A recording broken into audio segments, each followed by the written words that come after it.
children expect to be beaten for their own good, sometimes to death. This is the fabled warrior kingdom of Sparta. Soon it will be the unlikely savior of the free world. The cradle of Western civilization is under attack. King Xerxes and his 250,000-strong Persian army are invading Greece. In the first major struggle between East and West, the slave-owning Spartans and their king Leonidas will be transformed into glorious heroes.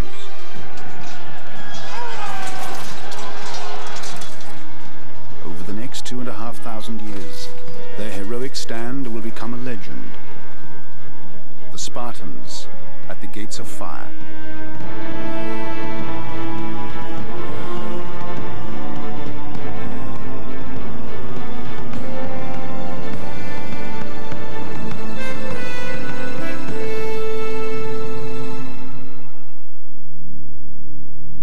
This is Thermopylae, the scene of one of the most glorified slaughters in history. Many thousands died here. The smell of death and decay still hangs in the air as sulphurous hot springs pour their stench down the mountainside. Giving the battlefield its name, Thermopylae, the hot gates, the gates of fire. A solitary figure surveys the battlefield. One of the greatest heroes of antiquity, the Spartan king, Leonidas. Here Leonidas took on the might of the Persian Empire with just a tiny Greek defense force and stopped it in its tracks. Legend says that Leonidas' struggle against King Xerxes saved Western democracy at the very moment of its birth. The minute it happened, it immediately vaulted into legend. We look back 2,500 years and it seems ancient, it seems mythological to us. We can't even tell if it's real or if it, but it really happened. It was a historical event. We know who was there, we know the names, it really happened. But with Thermopylae, few facts are certain. Almost all we know about the battle and the Spartans themselves comes from the ancient historian Herodotus, writing from a Greek perspective more than 40 years after the battle. Herodotus was responding to stories that he was told by the Spartans when he visited Sparta.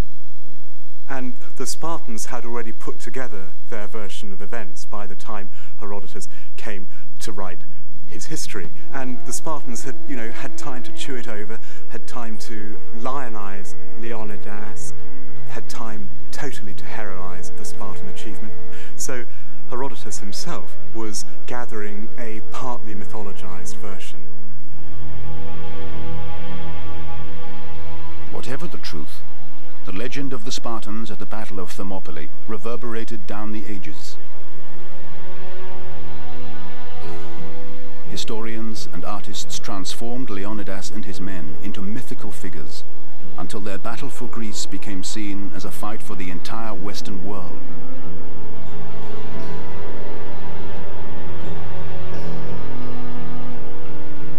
In the Western imagination, the story of Thermopylae is the most important example of heroic self-sacrifice for country. The simple message is that it's better to be dead than unfree.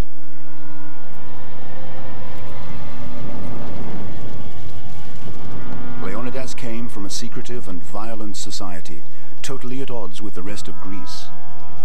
Their presence at one of the key battles for freedom has intrigued Western scholars for centuries.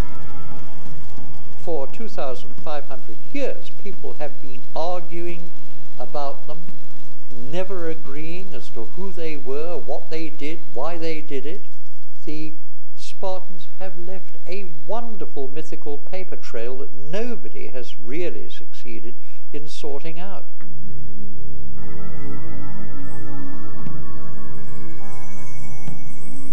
Today, very little remains of Sparta.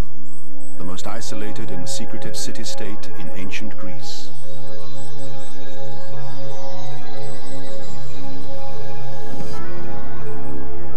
But in Leonidas's time, this remote valley was home to the most feared warriors in the Mediterranean.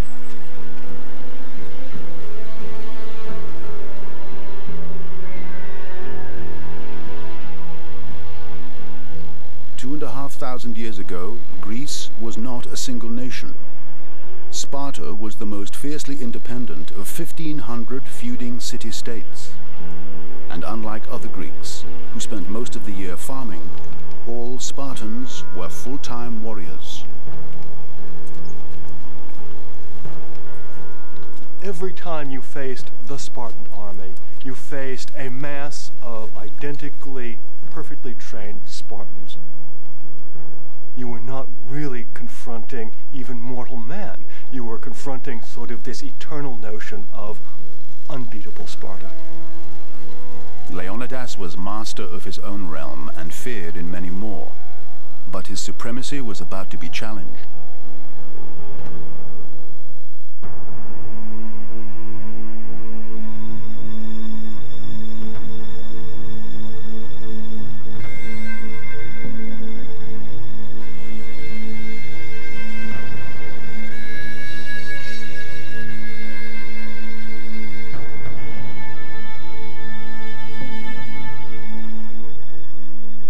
Persia was the largest empire the Western world had ever seen.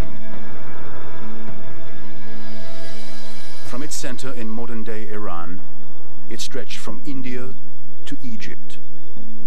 Greece was just a tiny speck on its western horizon. Persia was a world empire. It included 28 nations. It had all the resources it ever wanted. It had all the money it ever wanted, and controlled something that nobody before them had ever controlled.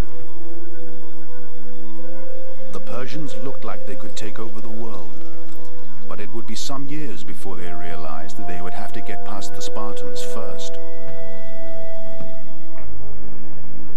In Sparta, Persia would find a military machine like no other.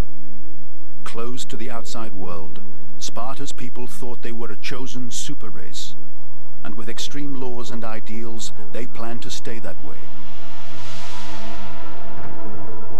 The Spartans had an ideal of being similar. They in fact called themselves the similars.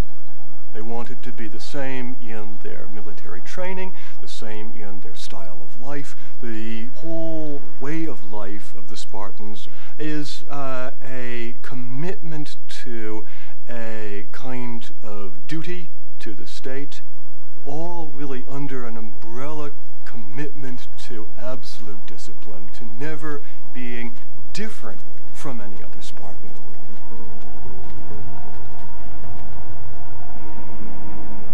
To maintain discipline, everyone in Sparta was always under surveillance. A group of ultra-conservative old men called the Gerousia looked for signs of non-conformity. Watching the Gerousia was another group of officials, the Ephors. Even royalty wasn't above suspicion. A Spartan king wasn't a monarch. It was a diarchy. There were two of them, carefully watching each other, being rivals, and knowing that if they stepped out of line, the Ephors might get them. A king could be put on trial, could be exiled, and his character systematically ruined in the eyes of history. No one escaped Sparta's judgmental gaze. All babies were examined to check that they conformed to the Spartan ideal. Even Prince Leonidas would have been tested. If you failed the physical test, that is, you were born into a family and you had an obvious glaring defect, whether that was being lame or blind or deaf, you would be killed, exposed, thrown into a crevice or off a mountainside, and that would be the end of your existence. Exposure was common throughout ancient Greece, but the Spartans took it to extremes. Children were exposed not only because they were deformed, but because the parents couldn't bring them up. And the thought was that they would be picked up, they would be brought up, they wouldn't just die.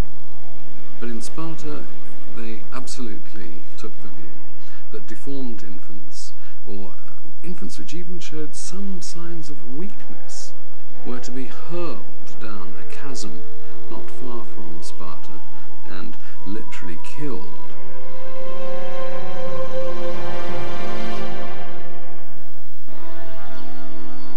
Once declared healthy, Leonidas, like every other young child, immediately began his lifelong duty to the state.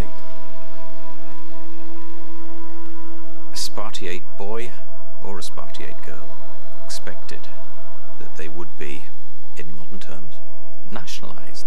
They belonged to their community. At the age of 7, a boy would have been removed from his family and taught the Spartan ways. Young Spartans were brought up and educated communally by the state from, we're told, the age of 7. And this education was intended to inculcate physical toughness, military skill, and above all, obedience. Living together in barracks, the boys learned comradeship. And deprived of all comforts, they were molded into austere Spartans through extreme physical hardship. A person from a very early age would have to learn to hunt. He would go barefooted. He would have to learn to survive on his own in the wilds. The boys were deliberately given not enough to eat, and also they were encouraged to steal to augment their meager rations, and they were whipped if they were caught. Not because stealing was a crime, but because they were clumsy thieves. The eyes of Sparta were everywhere. When a boy reached puberty, he was considered to be particularly dangerous. The boys were always supervised, every moment of every day. Spartans felt that boys, teenagers, were at a particularly dangerous age. They might go off the rails. They had to be policed every minute to make sure that the values of the ruling group were transmitted. Spartan girls were given some sort of formal education, and they had some sort of exercise, allegedly naked in front of the boys.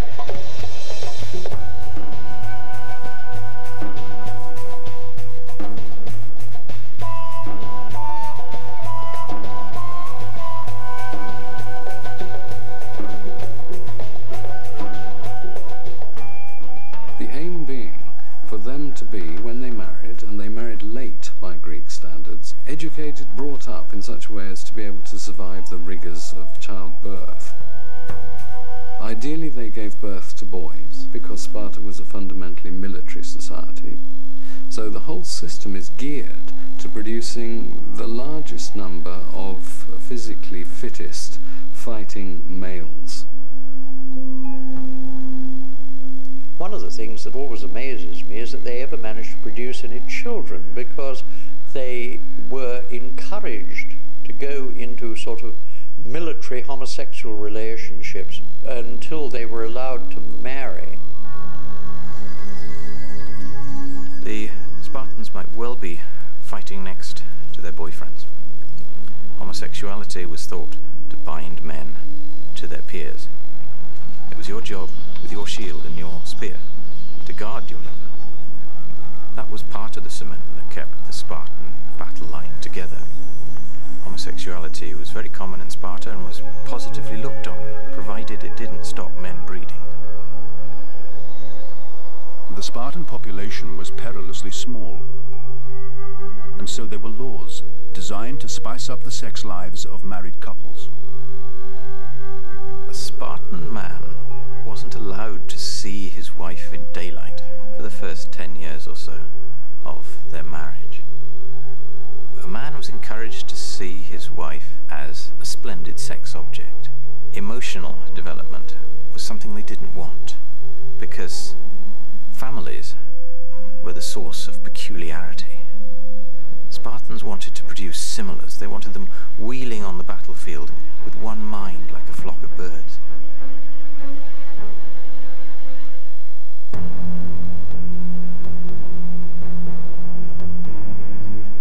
Aged 20, Leonidas, like all Spartan young men, joined the ranks. His duty, to fight for Sparta until he was 60 or dead.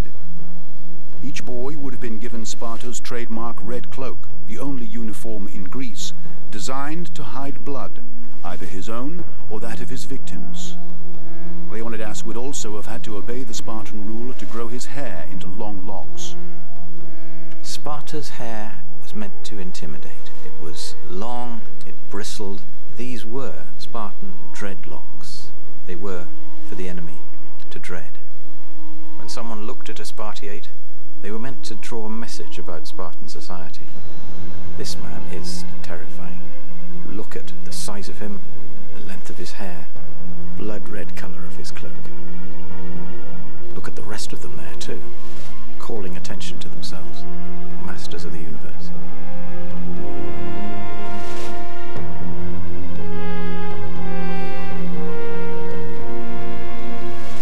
The Spartans' reputation hinged on their mastery of hoplite warfare, the Greeks' unique form of combat. They made formidable opponents. The Spartan phalanx, a line of soldiers standing shoulder to shoulder, bristling with spears and protected by overlapping shields.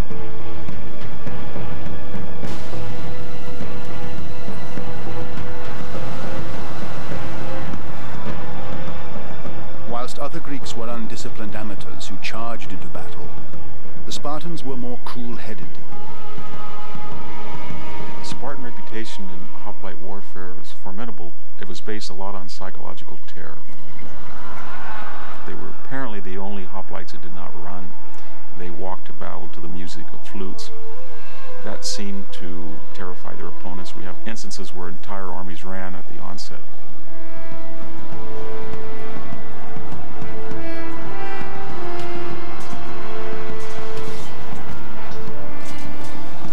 In the confusion of battle, Spartan training and discipline came into its own.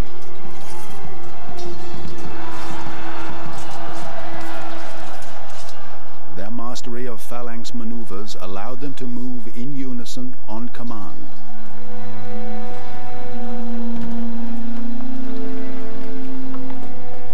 A Spartan warrior was trained to be comfortable with death. Bloodbaths were his profession.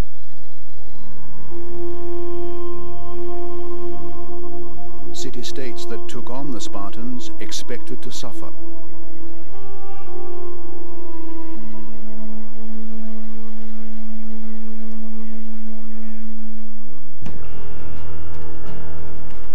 Sparta's elite warriors were the pinnacle of their society.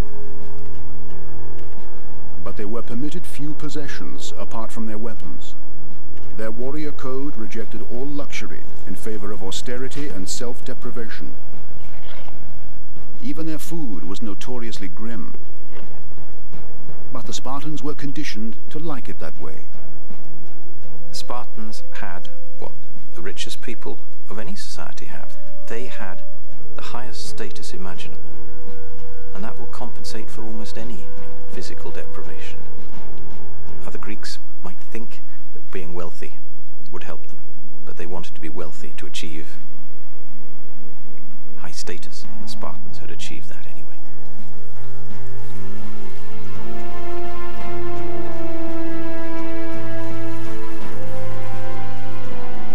Sparta's invincible military reputation had been built up by conquering the surrounding lands of Messenia and Laconia, and turning their old neighbors into slaves, forcing them to work their fields. Messenia became the free bread basket for Sparta, which meant that the Spartan upper military class could devote their entire existence to military training and defense of the realm. The whole of Spartan society became dependent on slavery. 8,000 Spartan overlords suppressed 250,000 slaves. These were the Helots. Drastically outnumbered, the Spartans faced the constant threat of a Helot uprising. They did revolt at least 3 times, and that's the great Achilles heel of Sparta. They've got 250,000 people that want to liberate themselves from Sparta, and the other 1,500 city-states recognize that.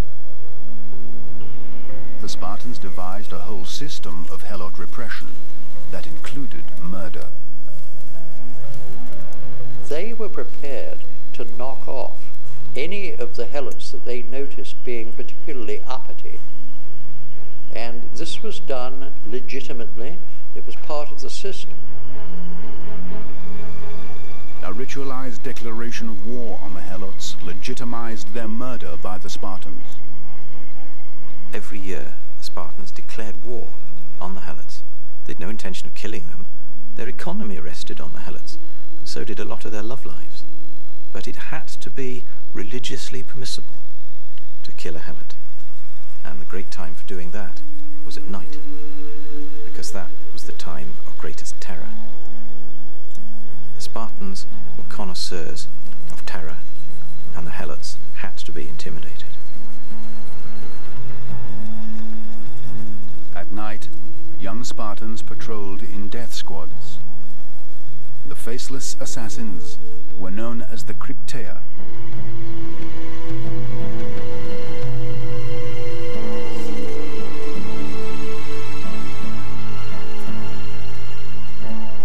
But keeping the Helots in check would soon become secondary to the trouble unfolding across the sea.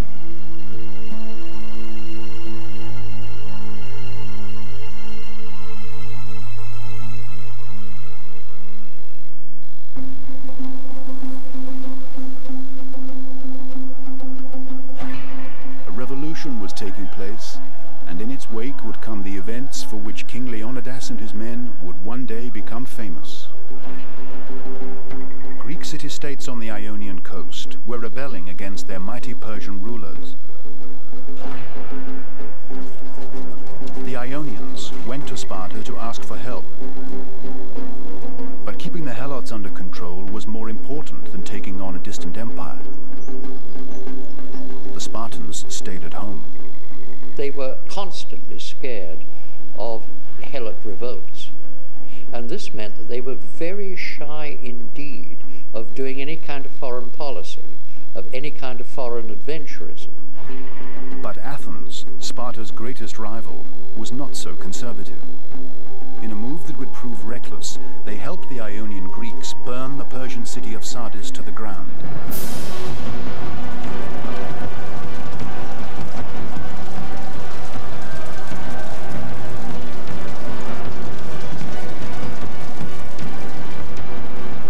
Such audacity was bound to provoke a Persian retaliation. News of the insult rumbled east, back to the vast Persian city of Persepolis. Here King Darius received tributes from his vast Persian empire, which he ruled with an iron fist. Darius could not, as a great Persian king, sit down idle and not punish these people. And so the punishment ended up with the first battle of the Greco-Persian wars, the Battle of Marathon. In 490 BC, a fleet of Persian ships appeared off the coast of Marathon, just 26 miles from Athens. The Athenians were champions of democracy. Now they faced Persia's wrath. Although Athens and Sparta were rivals, the situation was sufficiently desperate for the Athenians, like the Ionians before them, to ask the Spartans for help against a common enemy.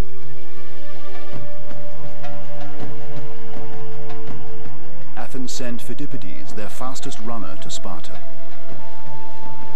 But when Phidippides arrived, King Leonidas was not thinking of war. The Spartans were celebrating the Carneia, their most important religious festival, and in Leonidas's Sparta, religion came first.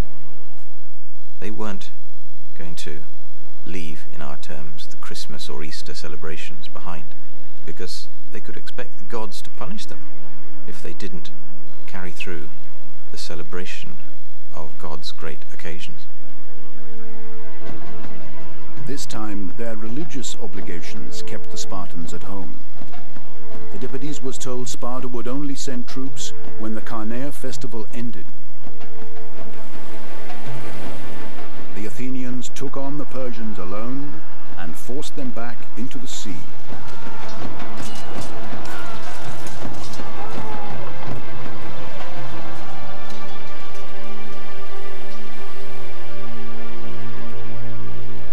A day too late, Sparta's troops finally arrived, only to find that Athens had already scored a major victory without them.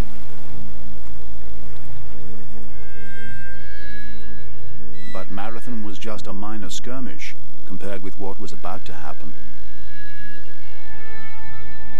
Back in Persia, a new king was being crowned. Xerxes, son of Darius, sought to emulate the expansionist ambitions of his father's reign. Herodotus records his declaration. It was by taking risks that my ancestors brought us to where we stand today. We therefore are following in the footsteps of our fathers. We shall conquer all Europe, and we shall return home in triumph. Xerxes ordered his generals to prepare for war against Greece. But this wouldn't be another punitive raid like Marathon. It would be the largest invasion force ever seen, and Xerxes himself would lead it. Men from every corner of the Persian Empire were ordered to muster for Xerxes' cause. Tens of thousands of archers, horsemen, and even Greek mercenaries gathered in preparation for a massive attack. As news of Persia's preparations for invasion grew, the threat to Greek civilization could no longer be ignored.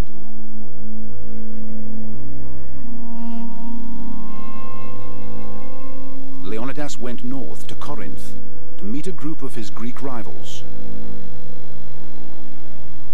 Their immediate thought was how to save their skins, and Greeks being Greeks at that time, what they would have thought was, how can I save my city?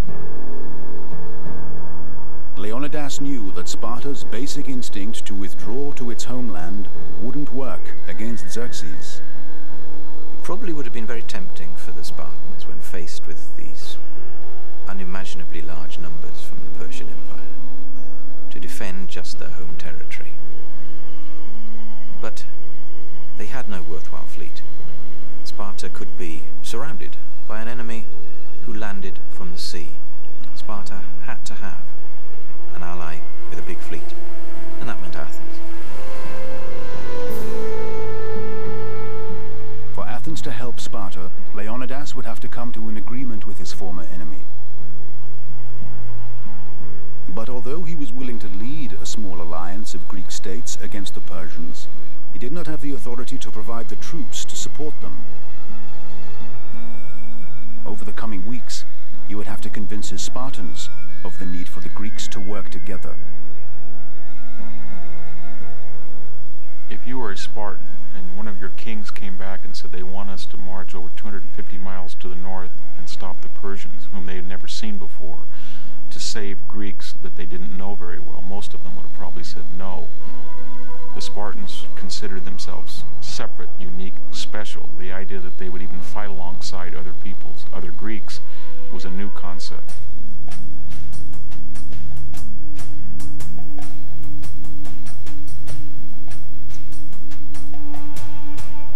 But by now it was becoming clear just how great the threat was.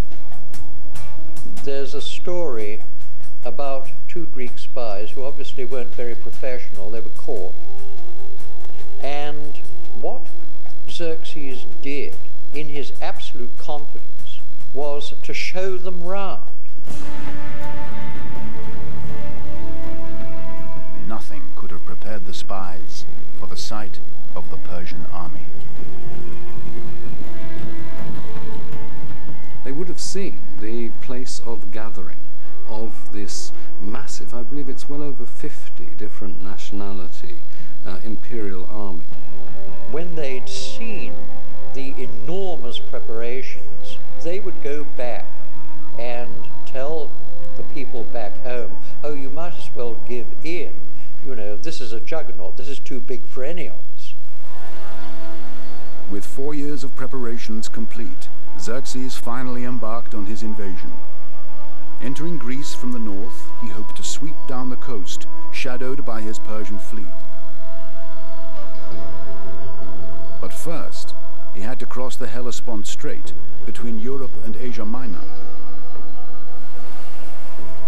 Xerxes simply ordered that the Hellespont be bridged. His engineers lashed together hundreds of boats. This was unheard of. It was just absurd in the eyes of a Greek. But for the Persians it was part and parcel of the whole army work, that there were people who could provide anything that was necessary to shift an army as efficiently as possible, and if that required a bridge across the Hellespont, that was done. 2 huge bridges were floated, both over 2 miles long.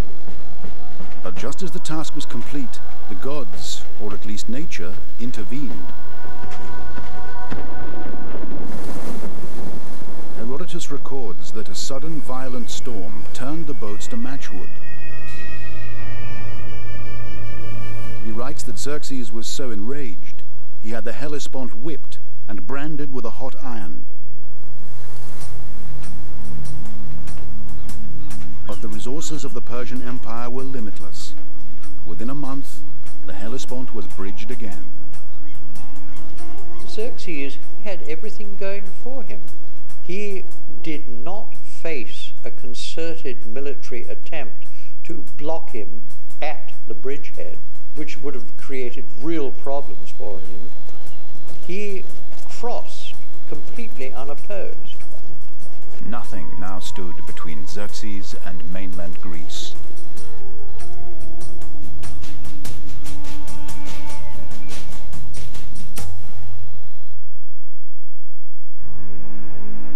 As the Persian threat loomed ever closer to Sparta, it's said that King Leonidas went to ask the gods for help in defeating Xerxes. He went north to consult the country's most potent religious symbol, the oracle at Delphi.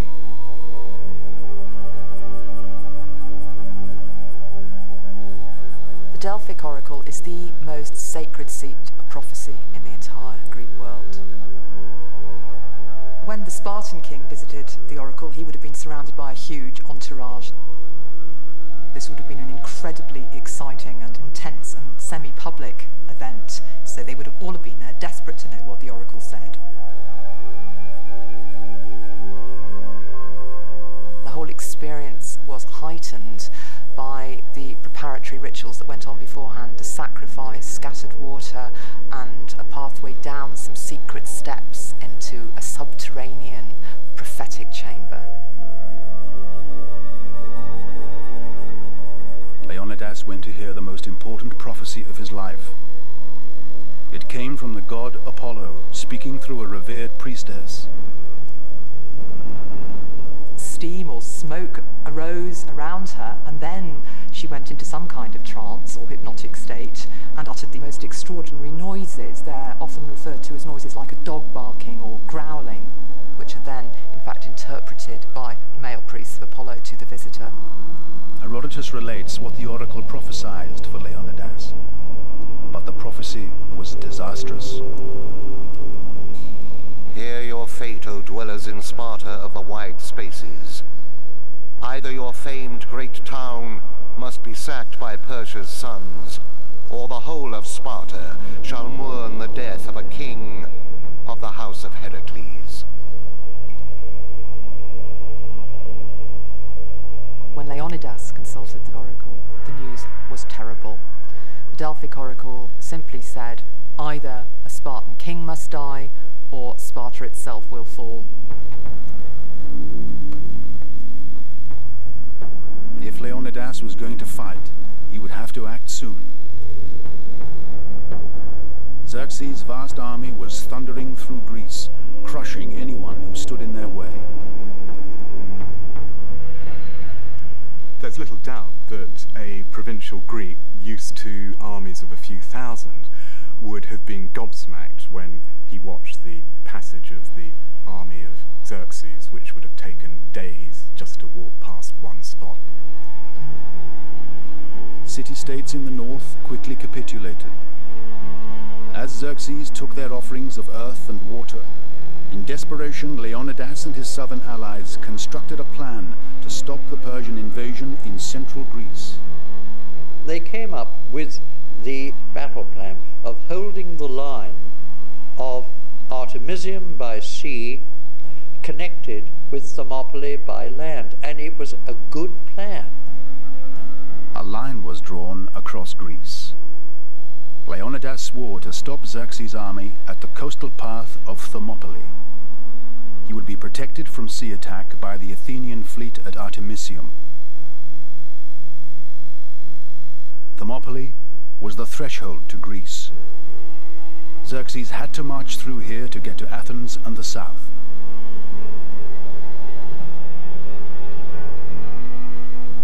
Thermopylae was known to the Greeks as a strategic point in the north-south land route, and local communities had used it to resist attacks from their neighbours to the immediate north. So it would have been well known as an obvious place to make a stand. But Leonidas had yet to persuade the Spartans to send troops to Thermopylae. The next Carneo festival was imminent, and fighting would be forbidden under Spartan warrior code. There must have been some notion that if there's going to be a land battle in Greece, the crack army that prides itself in martial virtue should be there. The fact that the Spartans weren't there at Marathon was only to their shame for the past decades. So I think Leonidas must have wanted to try to convince his people we can't have another east-west confrontation in Greece and not be there. As 250,000 Persians descended on Greece, all that stood in their way was Leonidas' Spartans, and they would allow him just 300 troops.